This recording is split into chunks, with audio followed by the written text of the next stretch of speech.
everyone. Welcome to another episode on the Let's Talk Wellness with Shal podcast. I'm so excited that today is our 50th episode and we have hit over 1,500 subscribers. When I started this podcast, honestly, it was just for me to share my learnings and talk to individuals around the globe and learn from their experiences and to share with all of you. And today, I cannot be more excited than having Debbie on this podcast. And I recently listened to one of her talks, and that was just something that instantly connected me with her energy, with her grace, and just the way she just told the story.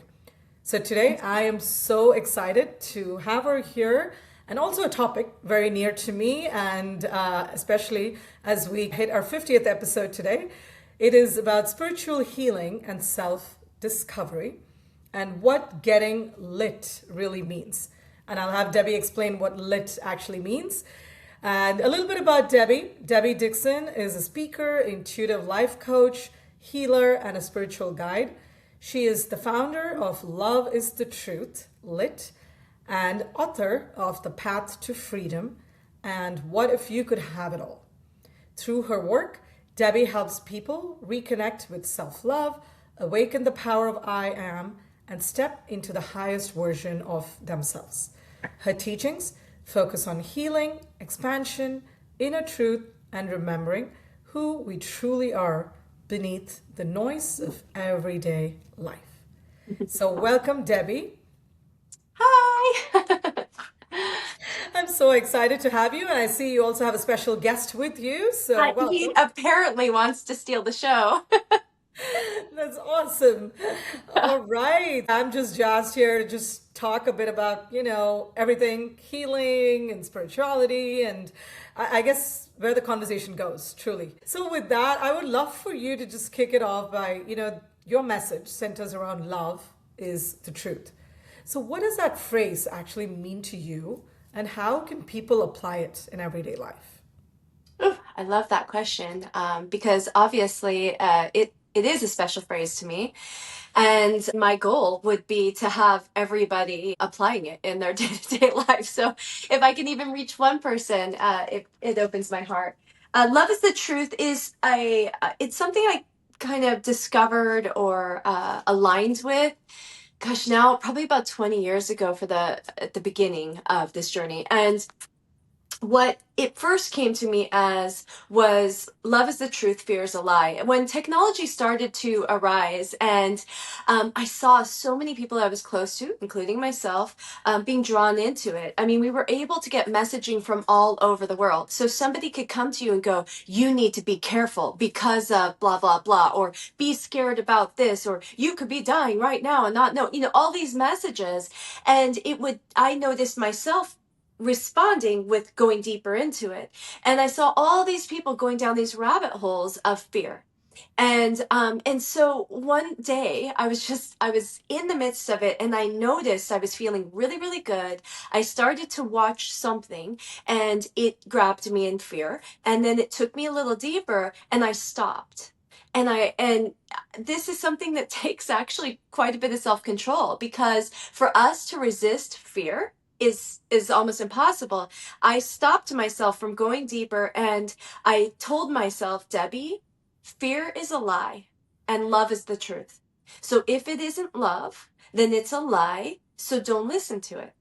And that became the thing that stopped. Every time that I felt the fear creeping up, I knew I was being lied to. So I stopped and said, I'm going to choose to view whatever message this is a lie. And I'm going to turn towards love right now. Can I somehow turn towards the contrast of this message and make it something that is love? What does it mean? If it's a fear thing about you're going to die, how can I love living right now? How can I experience living more fully in this moment?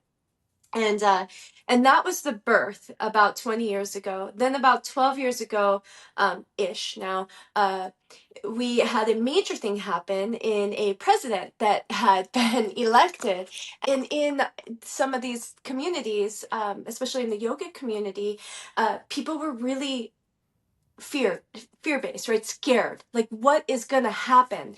And everybody started, I just noticed, people that preach love and preach, community, and preach coming together, were all putting lines up that were separation, like us and them, those guys over there, and they're wrong and we're right. And I just, it was breaking my heart. I saw people that love one another suddenly hating one another just because of a belief. And so what I said was, if we just can remember that we're all searching for the same thing, we all want love, we all are looking for happiness and joy. And when we can get out of all of the individual ideas or ideologies about that and just rise above, we see we're all connected. And that was love. Love is the one truth. And that's when LITT was born.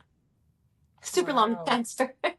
No, but that's so powerful because I think, you know, like you said, everyone's looking for happiness, love, joy, compassion, right? Just different words.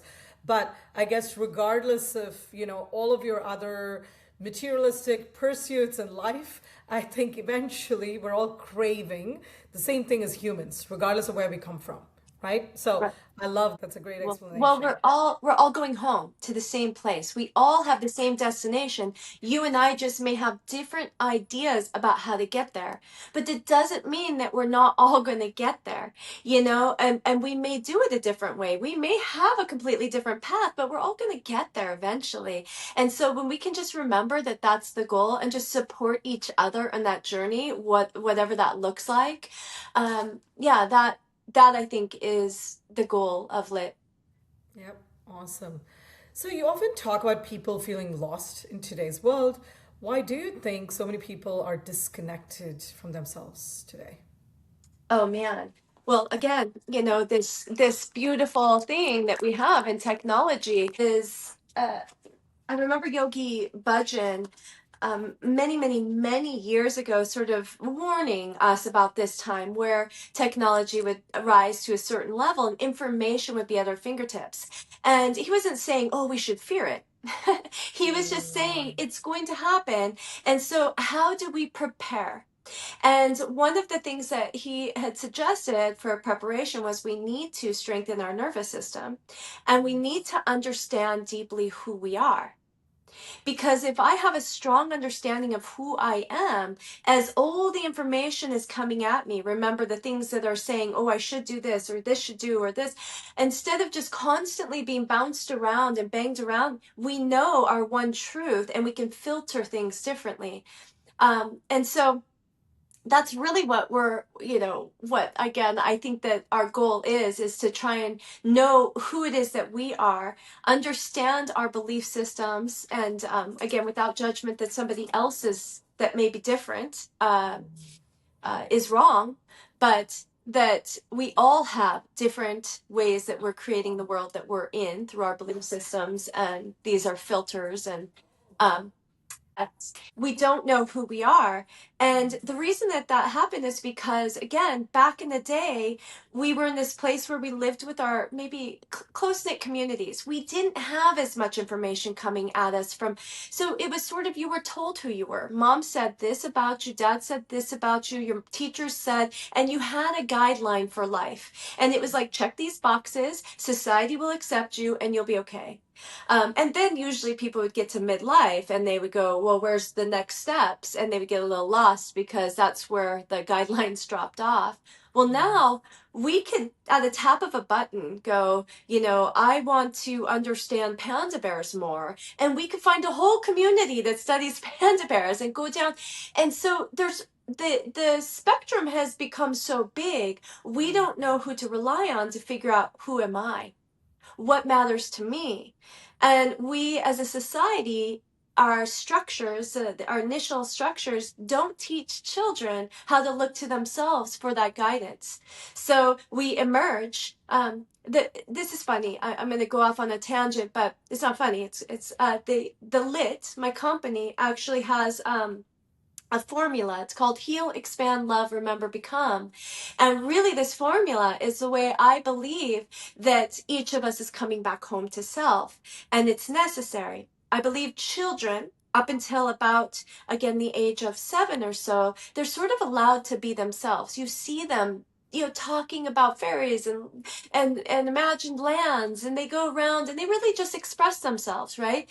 And then about 7, we start telling them who they should be and how they need to show up. And then they stop looking to themselves for what feels good, and they start looking for us to give them validation. Once that happens, that's the separation of self. We start now moving away from our true essence, our true purpose, our inner guidance, and we start going further and further and further away. And the further that we get away, the more we need society to validate us, the more it's like we become an empty vessel. It's like we can't feel good without it. And so what happens is, hopefully one day you find me or somebody who has been around me or somebody else who thinks the way I do, and they help you on this path back to yourself. And that path looks like heal, expand, love, remember, become. First, you begin by healing the part of you that got wounded when it was in separation, because it hurts for the soul to be away from the body. It hurts. And it gets wounded the more it gets silenced and the more it gets pushed down. So we have to heal that relationship. When we heal it, we step into expansion. We feel that we can now invite some more of that soul into us, and the soul shows us that it almost like frees us from a cage. It's like every time you heal something, one cage opens up and you get a little bigger, and you're like, oh, look at that. And once you expand, you feel love, because the connection to the soul is love. And then through there, you can remember who you are at your essence. And then that's when you start to become it. And my goal is to like help as many people as I can find their way back to that center, and so they can nourish it and start to become. Wow. Yeah, that's powerful. When you say, basically, how do they get back home? I Yeah, think, really, right? I mean, home to self. Yeah. yep. How do you come back to your own self, right? Because again, I know we're all chasing external validation, we're chasing happiness, thinking, wow, like if 10 people tell me I'm awesome, I'm awesome. But I think somewhere we forget that it all comes from here. So you got to keep telling yourself that you're good enough. And I think women feel this a lot more. At least I can maybe speak to myself, because I see a lot of women, especially growing up, right, in a conservative Asian, Indian upbringing. I've seen that a lot, right, where women just don't feel like they're enough. So Oh, there's this constant heart. pressure. Oh yeah. Oh yeah, for sure. Um, you know, we, again, the second that we're born, and even there, when we're put into the category of girl or boy, that comes with the story of society about what a girl is limited to and what a boy is limited to. And so suddenly we're already in the biggest cage right there. And within that now is a like now we lose half, no, 100th, or a huge portion of who we are just the moment that we accept that title of girl or boy. And now again, we're sort of kind of trying to blur some of those lines, and people are trying to break free from some of those. And it's not that we're rejecting, hopefully, the femininity or the masculinity that we all have. We are all masculine and feminine. It's not that we're rejecting that. It's actually that we're now becoming whole, because we're not rejecting that half of us that is masculine or the half of us that is feminine. We're saying it's all beautiful. It's Yes. all beautiful, and that it doesn't have to have a look to it or a feel to it, or, that we all carry within us the feminine, which is, the shadow, the feelings, the emotion, the unknown, the intuition. And we all carry within us the masculine, the drive, the doing, the logic, the tangible touch. Um, and we need the two working together in harmony for us to really find what you're talking about as happiness. And what I, in the talk that you came to, I think a big piece of my talks are about what is happiness. Because happiness, when you really sit with that, is something that is a construct of society. We've been sold this idea of what happiness is. And so we think we should be getting this elusive happiness. And if we're not happy, something's wrong. And we often think happiness should be tied to an external condition. If something outside of you, like you get a job, an elevation in your job, or you find a partner, you should be happy. But then again, it's tied to something outside of you.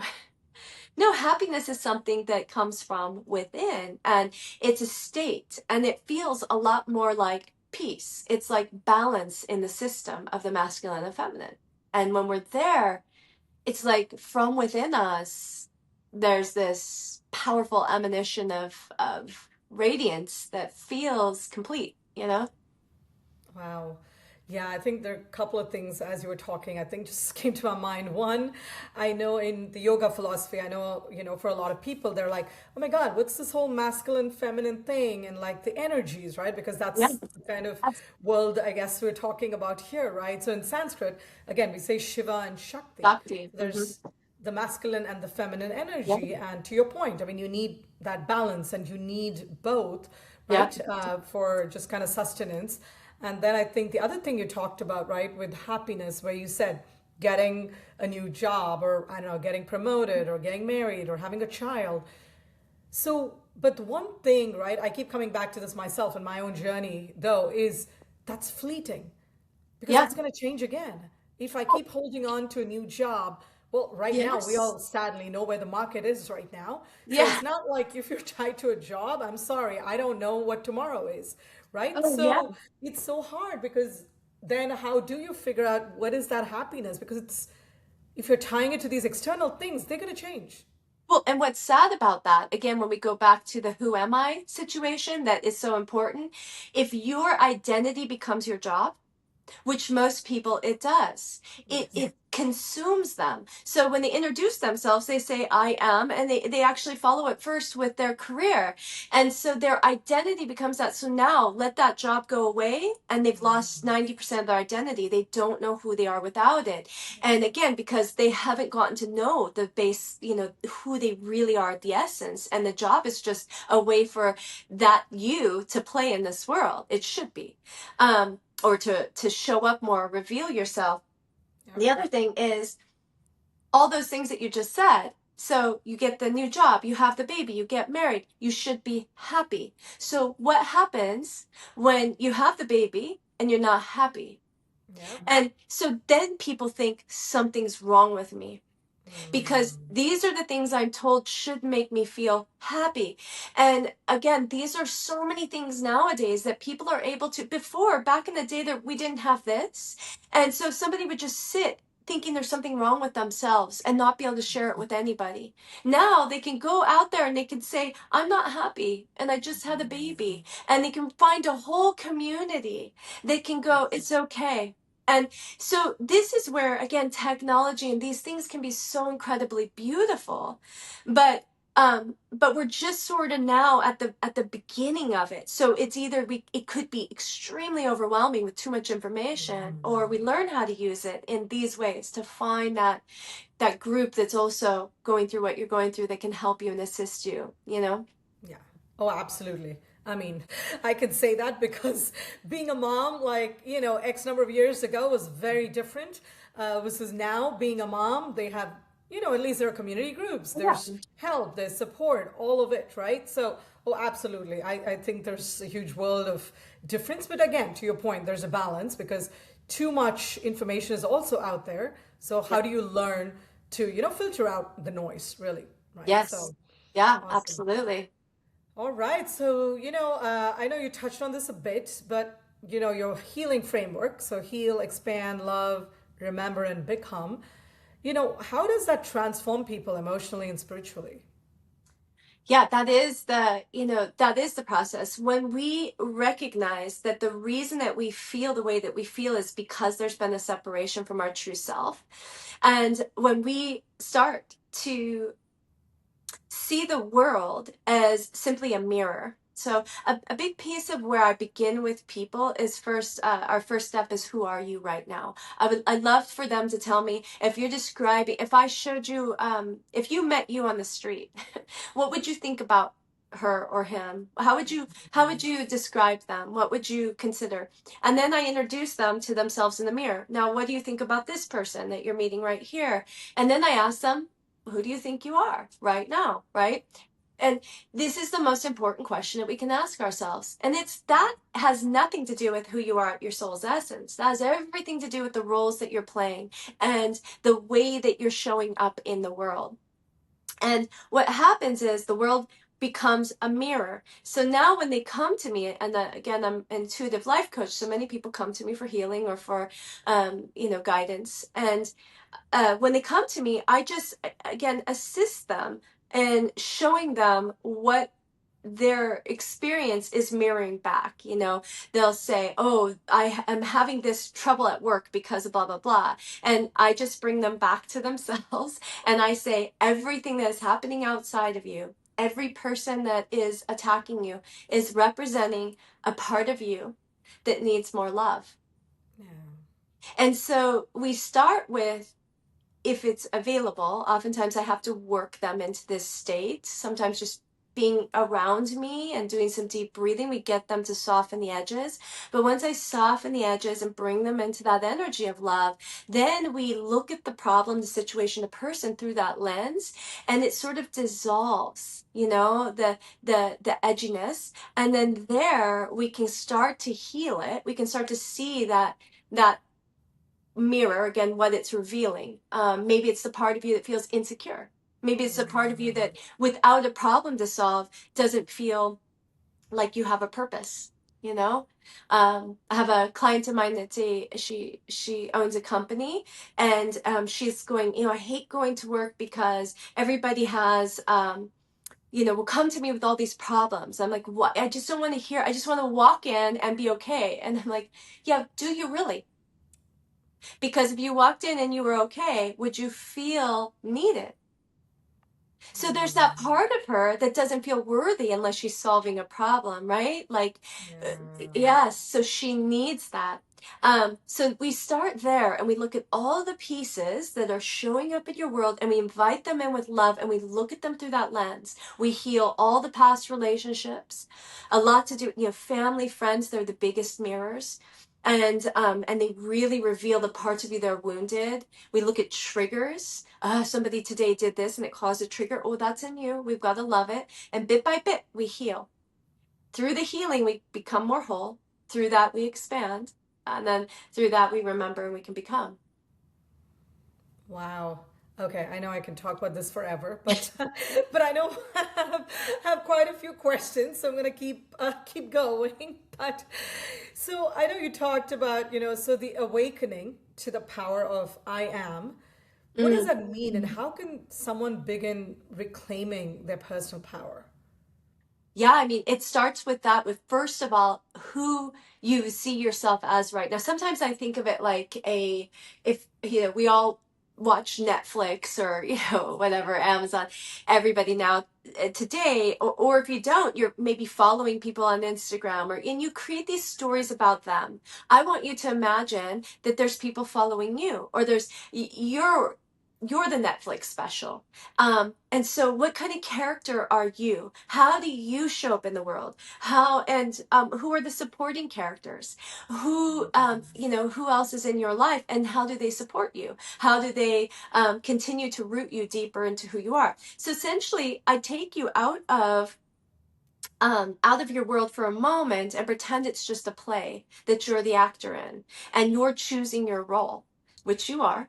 And so I say, look at the way you dress. You're dressing you. You've picked the role that you are, and she or he or them or they have a certain way that they like to dress, a certain way they wear their hair, a certain way. All of that is you. You're the makeup artist. You're the person that is behind the scenes preparing you for the play, for the set. And then you're also giving the titles like, oh, she is very kind, or she is this way, or she is that way. And so all of those things are now incredibly important. Once we say something about ourselves, like I say, I am healthy, what we cannot do is lie. It's impossible for us to lie in a statement that is I am. Once we've said I am healthy, now that becomes part of our subconscious and conscious framework. And like, say if I walk into a grocery store and I'm going to the deli and I'm going to choose what I'm going to have for lunch. If I believe I'm healthy, I'm going to make a different choice than if I believe I don't really care about that stuff. Yeah. And then the results become different because our expectations are different and so on. So if you're taking back the power of I am, you're going to sit down and you're going to write, this is who I am. This is who I want to become.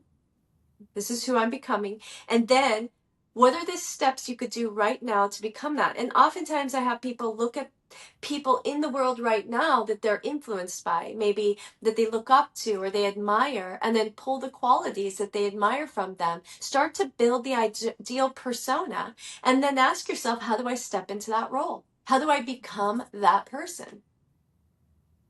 Wow. Yep. I think it's pretty deep, but a reflection exercise. I think each one should be doing, right? Whoever's listening to this, I guess that's a big part of the takeaway from here is really to pause and just kind of think of this, right? And do some self-discovery and some just reflection exercise, whether that's journaling, whatever that is. But I think, to your point, that's really powerful, and I think it's important for a lot of us to do it, especially now. I feel like this is a need of the hour because most people I talk to are just going through so much in Lost. life. They don't know who they are. They're Yeah. looking for you to tell them who they are. Yeah. They need you to constantly affirm them, like, go, no, you're really this. And then they're going, that's me. Oh, that's the way. They don't know who they are. You know, my books, I have The Path to Freedom. It's The Path to Freedom, Your Guide to Living Life of Your Dreams. That has tons and tons of these worksheets in there. I preface it with my story and my experiences, and then like walk you through some of like, now at the end of the chapter, here's what you can do, kind of thing. And as you finish that book, by the end you are profoundly changed just walking through some of those different worksheets. I also have my newest book, What If You Could Have It All. That one talks a lot about this, the framing of societal beliefs and how they impact us, and then our own beliefs about ourselves that we've been gifted or created through, again, some of those uh, outside sources that we've accepted as us, and how to kind of unpack them and look at them. So Wow. those are Awesome. two powerful resources that Yes, you can exactly. use. So are you, I guess, did you author now 4 books? Is that right? If I don't know, hopefully I caught. Yep. No, well, I've authored many books, Okay. but two books that are for sale, and well, three books. I have another one that actually is speaks to this. It is what is it? It's I developed it for, I was doing those cruises. I'm still doing them. I actually have one coming up if you want to join me.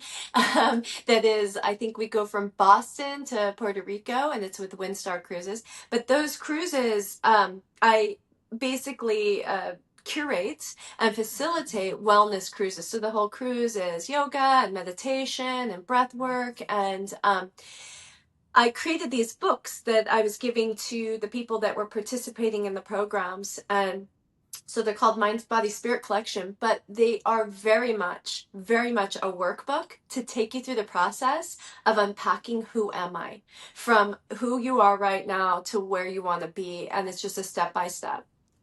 Wow. Also Okay. for sale. Yeah. Awesome. All right.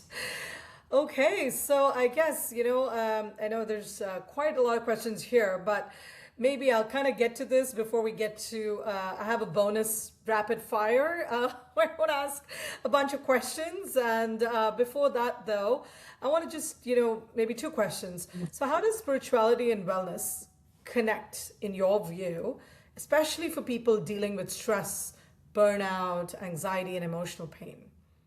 Well, I think spirituality and wellness, they are not, they can't be separate. They are one. And so, for people to truly come into, well, this is just my opinion. Mhm. It cannot happen unless you have some aspect of spirituality, which really is just a belief in something outside of you, where we can honor even, the trees or the earth or nature. We're somehow connected to something greater than us, even if it's just honoring the air, so to me, that's spirituality. It is understanding that, that we are all connected. And I do think that that is incredibly important on the journey towards wellness, because a lot of, again, this is also the second book, What If You Could Have It All, an understanding of most of us are sort of fractured. We don't, we either identify as our body, so we think I am this body, or we identify as the mind, and or identify as maybe a spiritual being or my energy or this and that. But we oftentimes we have something that we're identifying as and attached to, instead of recognizing we are all of those pieces. And what is important and what spirituality asks is that you're reuniting all the pieces, that they have to work in harmony together, in balance together. And when you can harmonize the body with the spirit and the mind with the body, and all of this comes in a playing together well, that's when, life becomes more fulfilling, I think. And in that fulfillment, I to me, wholeness represents wellness, feeling whole, feeling complete.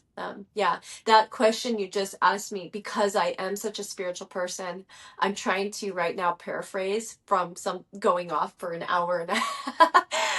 So I could definitely unpack that on so many levels, and I'm saving you. But yes, spirituality is a huge, huge, huge part. If you're coming to me as your life coach, I don't force a belief system on anybody. I don't think we need to live under one level or one belief system. I think whatever you believe, that becomes your spiritual journey. That is the spiritual aspect of you that now is going to be brought in whole. And so I listen to people and I listen to what they believe in, and we just unpack that more and make it more, beautiful and expansive. Wow. Okay. All right. So if someone listening feels stuck, disconnected, overwhelmed, what is a simple practice that they can start today to reconnect with themselves? Oh my gosh. My favorite. Actually, I a couple things that actually came up while we've been talking that I thought about, because we talked about the masculine and the feminine, and the balancing is so important. Sometimes for me, it's literally just a few deep breaths, right? Maybe doing a quantum breath, like the inhale for 4, hold for 4, exhale for 4, hold out for 4. Doing 2 or 3 of those, and then at the end, into the space, inserting a thought that feels good. So I often tell my clients, like, have in your back pocket, like a list of 4 or 5 thoughts that feel good. Like, I'm grateful for my dog, that feels good when I think of him, or I think of a baby, or I think of there's something, right? And have those in your back pocket that you can bring in when you feel out of sorts. And then the other one is Nadi Shodhana. So alternate nostril breathing. Alternate nostril helps. Today, before I got on I was so scattered. This is so this is me. Welcome to my world. I was actually sitting and doing all the computer stuff that I don't like, but we have to do websites and all that. So I was really in it, and so many fingers and going in all the directions. And I realized, oh, I got to come on and talk to you. And I looked at the time, and I had a very short amount of time, and I could just tell I was scattered. I was that feeling that we get that, after doing that sort of work where we're disconnected, we're not aligned. So I looked at the clock. I said, I have 10 minutes. I grabbed my dog and I ran outside, which is not an easy task. I got through elevators now, and then put my feet on the ground. Oh. And then just stood out there and took a few deep breaths and then came back in. And it changed everything. So that is powerful. Nadi Shodhana is the alternate nostril. If you're not familiar, it's just inhaling through one nostril, exhaling out the other, inhaling through the same nostril you just exhaled, and then out. And that balances the brain. So what I was doing on my computer, going to be left brain. That's all logic. It's all masculine, which is why I was out of balance. I wasn't with spirit, right? I wasn't in the intuition. And And so you get into that state, and many of us, that's our jobs. You're 8 hours doing this, and then you're just supposed to switch back. No, no, no, it can't happen. Yeah. And it's not healthy for our bodies. In Ayurvedic or in Indian tradition, you may know this, but we are never equally breathing through both nostrils at the same time. Your body switches every 45 minutes or so from one nostril to the other to stimulate the brain on either side to bring balance. But if we're doing logical work, we're doing taxes all day, something that takes linear thinking, we're driving only one side of the brain to be energized. So the other nostril will shut down. And it'll stay that way, right? You might even notice right now, those of you watching, breathe through each nostril, notice which one's clogged. And they crisscross, different sides of the brain, and then feed the different sides of the body. So Nadi Shodhana is just closing your eyes, placing the fingers right here on the third eye, and doing that deep breathing, even just 3 rounds, is a game changer. Yep. Oh yeah, it's one of my favorites. So thank you. Thanks for sharing. And awesome. So yeah, all right. I know we're definitely a little over, but I still want to just do these quick rapid fire questions, and I'm just going to just go through the list. And I guess it's those short little mini reels. So it's gonna be All less right, than a love it. minute, and it's gonna Okay. be like, all right, okay, what Debbie has to say, right? All Okay. right, ready for it? Yes. Okay, we'll go. What does wellness mean to you?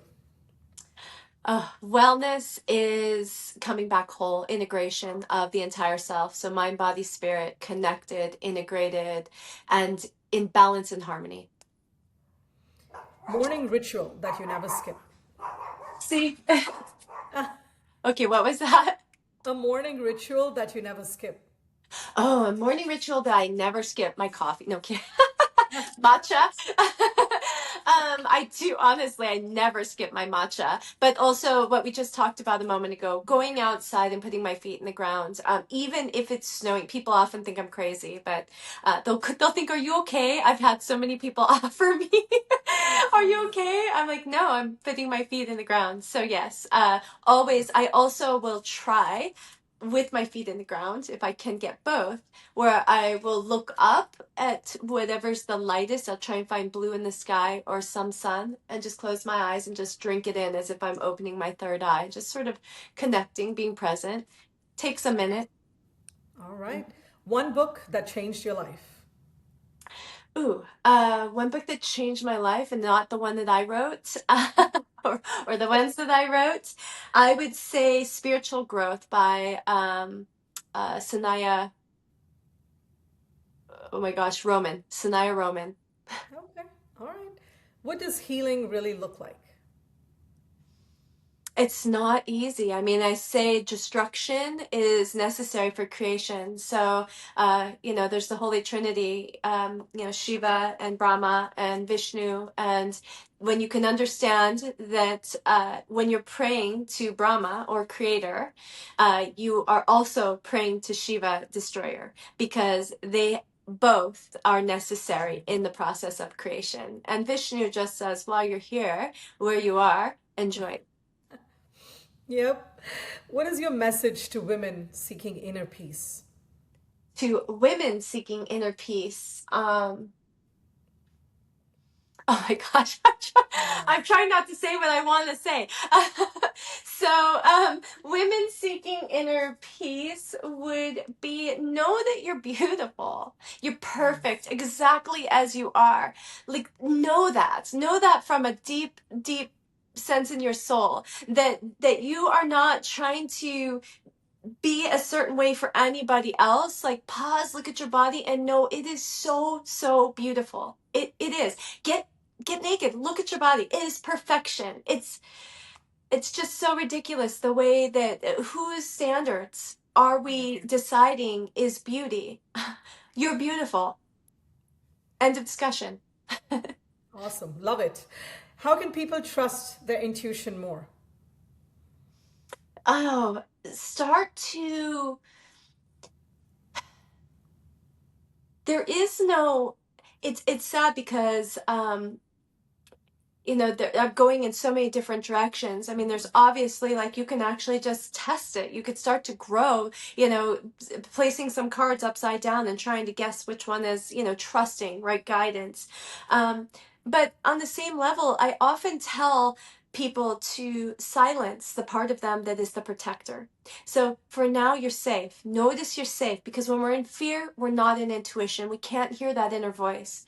So first, we've got to turn to love, kind of silence that protection and the fear, and then we'll hear the soft voice that says everything is okay, come with me. And that guidance is usually, the best. Awesome. Yay, we're done. So so thank you so much, Debbie. And before we end, I would love for you to share with the audience, where they can find you or follow you or reach out. And also, maybe just to summarize, you can just share the names of your books and where they can find them. Yes, so you could go to my website, www.debbiedixon.net. That's probably the first place. I would love for you to go on there, kind of check it out. I have a whole bunch of, I have a membership option, free membership with lots of really cool content. I have a YouTube, also just search Debbie Dixon and you should be able to find it. Instagram, Debbie Dixon 222. And my books you can find them on the website or on Amazon, which is What If You Could Have It All by Debbie Dixon, and The Path to Freedom, Your Guide to Living the Life of Your Dreams. And yes, I would love to hear from you. I'd love to invite you into the LITT community, and I'm always doing events. I'm doing, as you and I had met under that at the festival Sedona. I'll be at Sedona again. I'm also doing New Orleans Festival. I often have events all over if you live in Washington. And as I mentioned, the Windstar cruises coming up. And so many fun ways to be with me. So I want to tell you, I wanted to introduce you to my friend because this friend of mine was watching us the whole time we were having this conversation. And right when we got off, when we finished, I said to you, just intuition wise, I wanted to show you, I said, I just want you to see something. And I had everything in here and we hadn't talked anything about this sort of nothing. And I just turned my phone to show you this, not knowing that you would know who he was. And Oh my here he God. is. This to me is like you just touched my heart. Like, oh my God, I'm just mesmerized because he came into my life a couple of years ago. And since then, just the miracles, the things, everything that's happened on I believe it. Thursday in my life. I mean, there's so much I can talk about. But this is so special because, like you said, for one, your intuition, you just happened to show it to me. We didn't even talk about it. And second, it is the 50th episode, and I feel like he's blessing the, podcast, these Yes. conversations. And I just truly believe that this was just meant to happen. So thank you, Debbie. I love that. No, thank you. Thank you again. And yes, thank you to Shirdi Sai Baba for being with Yeah. us and blessing you and this podcast and our time together. Well, thank you so much, Debbie. I am so excited, that we got to spend this time. And also, given that this is the 50th episode, I'm just so glad to have you share your journey and your story because I definitely felt, like I said, instantly connected when I heard your story. I could just feel a lot of, light bulbs inviting me to say, all right, you got to think about this, you got to think about that. So I am, really glad that you shared this with everybody. So thank you so much again. Oh, thank you so much. Yes. And Thank you. thank you everybody who is watching. Please reach out, like I said. And I look forward to talking to you again really soon, Shal. Thank you.